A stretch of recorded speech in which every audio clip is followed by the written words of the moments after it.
At the beginning of the movie, a group of detectives is sitting in a car. They're preparing for an operation, planning to catch a drug courier in a crowded nightclub, discussing where each of them will stand. One of them reminds the others, this is a serious case. They need to be careful. Inside the club, everything seems normal. A dance performance is happening on stage, and the audience applauds. At that moment, the detectives receive a signal. The target has arrived. They get out of the car and quickly head inside. Meanwhile, a dancer jumps off the stage and goes to the dressing room, hides behind a clothes rack, and watches as a man enters. Then she sneaks up on him and hits him with a stun gun. The man falls unconscious. She opens a bag next to him. Inside is contraband. Without hesitation, the girl takes everything. The detectives don't know yet that the goods are gone. They're waiting for the courier to receive the package so they can arrest him. A little later, it becomes clear it's already too late. One of the officers decides to act anyway. He rushes at the man, but the man starts resisting. Badass!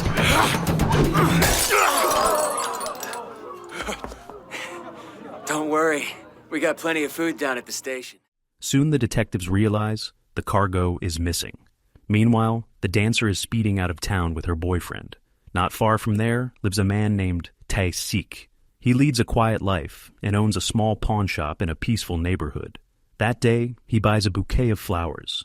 On his way home, he meets a girl, Somi, who often hangs around and invites her over. She approaches reluctantly and immediately defends herself, saying she's not stealing. As they walk, the girl asks about the flowers and talks about school. Then she asks him to check if her tooth is loose. When they reach the pawn shop, the man goes inside and leaves the girl outside. A bit later, Somi slowly approaches the window. She wants to pawn her music player and asks for money. He gives her some and notices how she's looking at the sausages on the table. Out of pity, he lets her stay and eat. It turns out that the shop also serves as his home, so they settle in for dinner. Tae-sik asks why she needs the money. She says it's for a manicure. Then she curiously asks if the rumors about him are true. People say he's a criminal, and her mom calls him a pervert. When Tae-sik asks what she thinks herself, the girl smirks and says he lives like a prisoner. The calm moment is interrupted by her mother's scream from the street.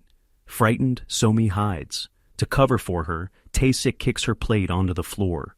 No trace left. He opens the door. The woman looks around suspiciously and demands to see the whole place. Before leaving, she warns him. If he talks to her daughter again, she'll kill him. This woman is Jeong-beom, the same dancer who stole the drugs. She came to the pawn shop with a stolen camera. After getting money, she starts flirting with Tae-sik and suggests going on a date. But he stays silent. She leaves, shouting insults. When he returns, he finds Somi playing with a flower from his bouquet, having stuck it behind her ear. He quickly yanks the flower away and scolds her harshly. Don't touch other people's things. Across town, a Chinese drug dealer is furiously beating his subordinate, Man Seok. He's raging over the lost shipment. Man Seok tries to calm the boss down and assures him he knows who stole the goods, but the boss only gets angrier. He reminds him how much it all cost and gives him 3 days to recover it. Otherwise, Man Seok will be sold to organ traffickers. Meanwhile, everything is falling apart at Somi's home. A man breaks in and demands that Hyo-jong return the stolen goods. She refuses. He beats her in front of her daughter.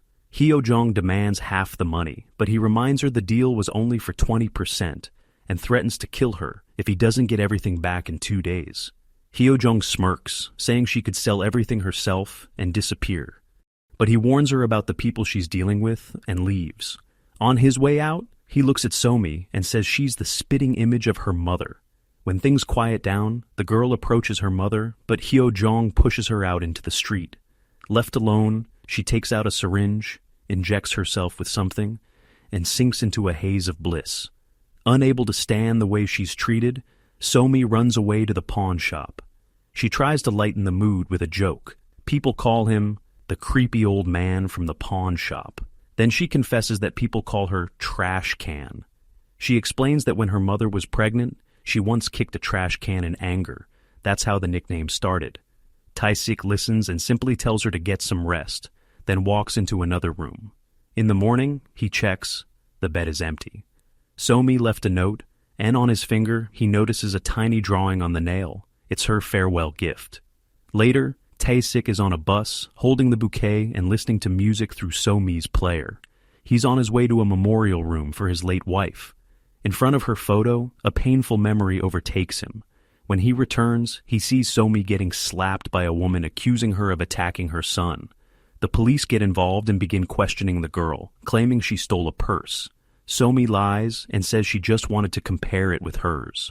The boy hits her with the bag and mocks her, saying she doesn't even have her own. The officers ask for her parents' names. So-mi stays silent until she sees Tae-sik nearby. Desperate, she points at him. "That's my father." The officers approach him, but Tae-sik turns away and walks off, leaving her alone. Meanwhile, Man-suk calls his brother. His brother mocks him. "The boss beat you up, and I'm out here living my best life." Annoyed, Man-suk says he's working alone while his brother's partying. Then he reveals that they know the woman who stole the drugs. It's that same dancer. Tae-sik sees So-mi at a grocery store. The girl steals a few small things and hides them in her pocket. He whispers, "Are you crazy? Why are you stealing?" But So-mi runs off without answering. Tae-sik tries to pay for the stolen goods, but the owner refuses. He says So-mi often steals not out of greed, but to get attention. Kids learn from mistakes. No need to panic. He even suggests bringing her by more often so life can teach her lessons. Tae-sik walks out and follows her. He finds So-mi in an alley, crying. The girl asks for her music player back and offers her lucky card in exchange. Before leaving, she asks if she embarrassed him. Through tears, she admits she's used to being treated badly. Even her mother wants to get rid of her. But what hurts her most is Tae-sik. He acted like he didn't know her. "I can't hate you," she says, "because if I hate the only person I trust, then I'll never be able to love anyone again." When So-mi returns home, she's faced with a horrifying sight. Her mother is tied up and writhing in pain under torture by Jong-seok, Man-seok's younger brother.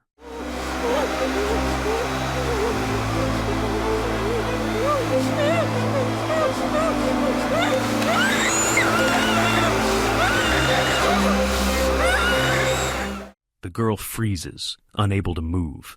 Another man appears behind her, grabs her, and holds her tight. In the middle of her mother's torture, the man covers the girl's eyes so she won't see it. At the same time, Tae-sik is attacked by Jong-seok's men. One of them says he needs to hand over what belongs to them. Thinking it's a robbery, Tae-sik offers his wallet. But while they laugh at him, he seizes the opportunity, disarms one of them, and grabs a knife. Soon, a man named Ram Rowan appears. He hands Tae-sik a phone. Jong-seok is on the line. Tae-sik calmly says, "I don't know who you are or what you want. If you leave now, I won't call the police." Jong-seok laughs. "We're not leaving without the merchandise. Give back the camera you bought from Hyo-jong." Tae-sik stays cool. "Take it, but only for full price and 4 days' interest." In response, Jong-seok puts So-mi on the call. A woman's screams come through the speaker. Tae-sik immediately realizes both the girl and her mother are being held hostage. He races to get the bag with the camera. Inside are hidden drugs. Ram Rowan confirms the pickup, but has different orders to eliminate Tae-sik. Instead, he kills his own partner and disappears, leaving the mother and daughter still captive. Tae-sik rushes after the vehicle. Help me.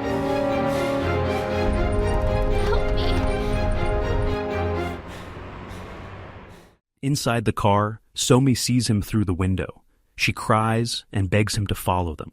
But he doesn't make it in time. The car speeds off with the hostages inside. In the car, Jong-seok explodes at his men. He's furious that Tae-sik is still alive. They try to defend themselves, saying the stranger moves too fast and fights like a machine. Ram Rowan adds, "He didn't even flinch when we shot at him." Tae-sik reports the attack to the police, but when they ask for the address, he hesitates and refuses. The officers think he's playing games and hang up. The next day, Tae-sik gets a call. Jong-seok is back on the line. He says if Tae-sik wants So-mi and Hyo-jong to stay alive, he must deliver a package to a Chinese dealer named Yoon-ju. Tae-sik agrees to anything, as long as they aren't harmed. A car is prepared for him. Following the instructions, he finds the key in the glove compartment. Then he opens a compartment with the package. Jong-seok gives him the time and place for the drop. When Tae-sik asks about the hostages, Jong-seok only replies with the meeting location. Left alone, Tae-sik opens the package. Inside is a toy car, and hidden in it, a small packet of drugs. He waits for Yoon-ju's men to arrive. At Yoon-ju's house, the drug dealer greets him warmly, mistaking him for someone else. He even tries to speak Chinese, offers tea, and uses a translator. After receiving the package, Yoon-ju is confused when Tae-sik demands the release of the hostages. He insists he's never heard anything about a kidnapping or delivery. Before things can be cleared up, Yoon-ju gets a call from Man-seok. It turns out Man-seok betrayed him, tipped off the police. Sirens wail outside. Suspicious, Yoon-ju believes Tae-sik set him up and orders his men to kill him. They attack Tae-sik with golf clubs. He fights them off. As the police approach, Yoon-ju orders them to throw Tae-sik out the window and escapes. Tae-sik is tossed out, but lands on a safety net. He cuts through it and immediately takes off in pursuit. He jumps onto Yoon-ju's car, but Yoon-ju swerves sharply and throws him off. Tae-sik hijacks another vehicle, catches up, and the chase ends in a crash. But, while he is getting out, Yoon-ju is already slipping away, and the police are raiding the place. Returning to his car, Tae-sik notices the trunk slightly open. Inside is Hae-jun's body, stitched after organ removal. Horror grips him. He realizes the same fate awaits Somi. At that moment, police surround him. Tae-sik is arrested and taken to the station. The autopsy confirms Hae-jun's organs were indeed extracted. In Tae-sik's case files, it appears he owns a small pawn shop. A search of the pawn shop only deepens suspicions. Inside, bodies of Jong-seok's men are found. Meanwhile, Tae-sik is interrogated, but he remains silent. One of the detectives describes the horrific death of Hae-jun and warns, drugs are no longer the main issue, and if he continues to keep silent, the consequences will be severe. Soon food is brought for Tae-sik and the translator Yoon-ju, who was also detained. Tae-sik casually tells the officer, "I'm left-handed." When the officer leans down to untie him, the lights suddenly go out. When the electricity returns, the officer is unconscious, and Tae-sik is nowhere to be found. Meanwhile, Jong-seok's men bring Somi to an old woman who uses children for drug trafficking. The girl freezes with terror while the woman lights a cigarette and asks if she wants to see her mother. Later, Somi is led into a house. The old woman says the mother is upstairs, and the girl can go up if she wants to see her. But instead, she pushes her into a room and locks the door. Turning around, the girl sees other children. They are pale, thin, sickly. Somi weakly sits down on the floor and cries. At the station, Tae-sik recovers his phone, hidden in the trash. Meanwhile, detectives review security camera footage. Everything happened too fast. They are shocked at how one man took down so many opponents. A check yields even more disturbing results. Tae-sik's personal file is sealed by the military, although he is a civilian. There is no reason for such secrecy, and suspicions grow. Detectives decide to send a request to the White House, demanding the intelligence service reveal information about Tae-sik. Jong-seok interrogates one of Yoon-ju's men. He swears he knows nothing about Tae-sik. Jong-seok threatens to kill him if he doesn't talk. But before the interrogation continues, it is interrupted. Man-seok cold-bloodedly kills the prisoner with an axe, telling his brother that he is wasting time. In a warehouse on the outskirts of the city, Yoon-ju begins to beg for his life. One of Jong-seok's men kills him without emotion. Later, the police find out that Tae-sik was a secret agent of the South Korean military intelligence in the past. He specialized in overseas operations. But after his wife was killed by a hired assassin, Tae-sik disappeared from service without a trace. Determined to find Somi at any cost, Tae-sik searches for the phone that Jong-seok forced him to carry, the very one he threw away in the alley. The trail leads him to a phone shop, but the shopkeeper's men set up an ambush. Tae-sik easily takes them down, and the owner has no choice but to hand over a business card. It bears the name of the real buyer connected to organ trafficking. The address leads Tae-sik to a nightclub where Jong-seok is entertaining girls. Inside, he finds a man named Do-yi, whose name was on the business card. After beating him, Tae-sik demands to know where Somi is. Do-yi confesses. The matter is handled by Man-seok and Jong-seok themselves. When Tae-sik is about to drag him outside, Ram Rovan bursts in with a gun and opens fire. Tae-sik uses Do-yi as a shield. Do-yi dies instantly. To survive, Tae-sik hides in a bathroom stall, while Ram Rovan shoots through every door one by one. When the shooting stops, he attacks from an ambush.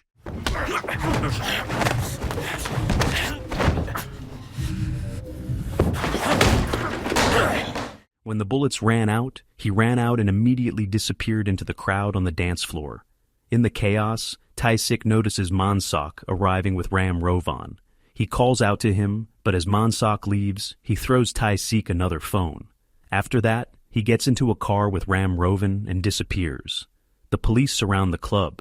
Tae-sik hijacks the first car he finds and chases after them, trying not to get caught by the police.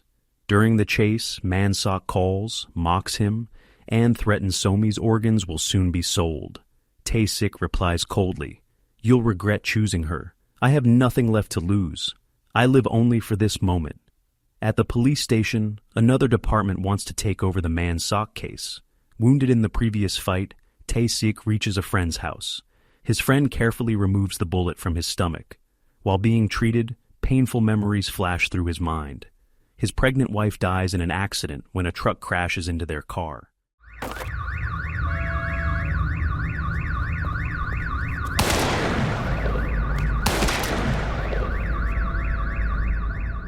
The killer steps out of the cabin and finishes off his wife with gunshots. The agents manage to eliminate the attacker, but it's too late. Tae-sik is left alone and in grief. After recovering, he hears his friend ask, "What happened?" But Tae-sik only asks for a weapon.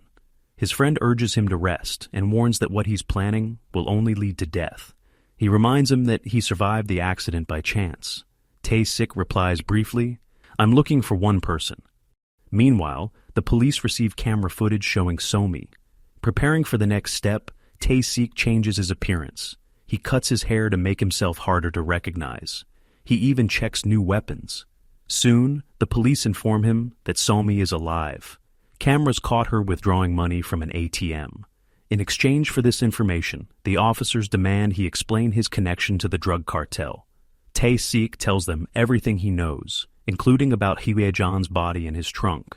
With this new lead, he returns to where he first received the batch of substances. Meanwhile, Somi is kept in a locked room.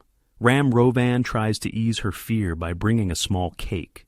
Seeing a wound on his forehead, the girl carefully puts on a Band-Aid and only wants to see her mother. This act of kindness unexpectedly touches him. At the same time, the police detain a man transporting drugs who was pretending to be disabled. They beat him, demanding information. Showing him a photo of Somi, they ask what he knows about her. He admits the gang uses her as a courier. He explains that children are chosen. Deliberately, police are less suspicious of them. Elsewhere, Tae-sik witnesses such a transport. To his horror, he notices Somi among them. She is carrying shoes stuffed with bank cards. He tries to follow the child to the drop-off point, but the police intervene, mistaking him for a criminal. He has to defend himself. Tae-sik fights back and escapes by jumping from the roof of a building. Hijacking a taxi, he tracks a suspicious van and ends up at a factory where children are forced to work. Inside, he sees a terrible truth. The little ones collapse from exhaustion, but they are pushed to keep going. Moving unnoticed, Tae-sik stumbles upon the bodies of dead children and rage fills him. In a storage room, he finds a hiding man and kills him without hesitation. Moving further, Tae-sik confronts Jung-sok. He reaches Mansok and demands to return Somi in exchange for his brother. Enraged, Mansok ignores the offer. Tae-sik traps Jung-sok. The building explodes, burying him under the rubble. Meanwhile, by Mansok's order, Somi is brought to a surgeon. He explains she is facing an organ operation, the same cruel fate that befell her mother. The girl, still unaware that her mother is dead, keeps asking, "Where is she?" The doctor coldly answers, "She is in my hands. I removed her organs myself." These words cause confusion and almost awaken pity in him. Feeling betrayed, Somi tearfully accuses him of lying. She refuses to believe her mother is dead and cries, unable to accept what is happening. At the same time, the police find the place where other children were held. They raid it and free the hostages. Tae-sik arrives at the building where Somi is kept. Bursting inside, he demands to know where she is.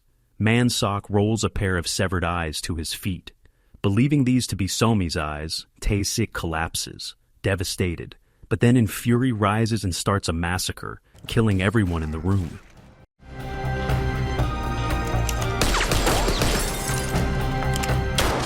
Then he engages in a deadly fight. The battle is brutal, but Tae-sik prevails, killing all the subordinates. Man-sok tries to escape by car. Tae-sik shoots at the tires and catches up with him. Man-sok laughs, hoping the bulletproof glass will protect him, but Tae-sik empties the entire magazine into it, and the glass shatters. With the last bullet, he puts an end to it. Crushed and convinced that Somi is dead, Tae-sik brings the gun to his head. His heart is torn by pain. His finger is ready to pull the trigger. And suddenly, a quiet voice. "Somi!" She is alive. He drops the weapon and tightly hugs the girl. She clings to him in tears, realizing he went through hell for her. Soon the police arrive and arrest Tae-sik. The truth comes out. The eyes he saw did not belong to Somi, but to the surgeon killed by the police. A weight lifts from his soul, although he understands his future is now uncertain. On the way to the station, Tae-sik asks to stop at a grocery store near the house. Young lady, what trouble have you gotten into now? He quietly goes inside, buys a school backpack and a few small items. Returning, he gives them to Somi. It is such a small gesture, but it is at least something bright after the horrors experienced. Before parting, Tae-sik talks to her one last time.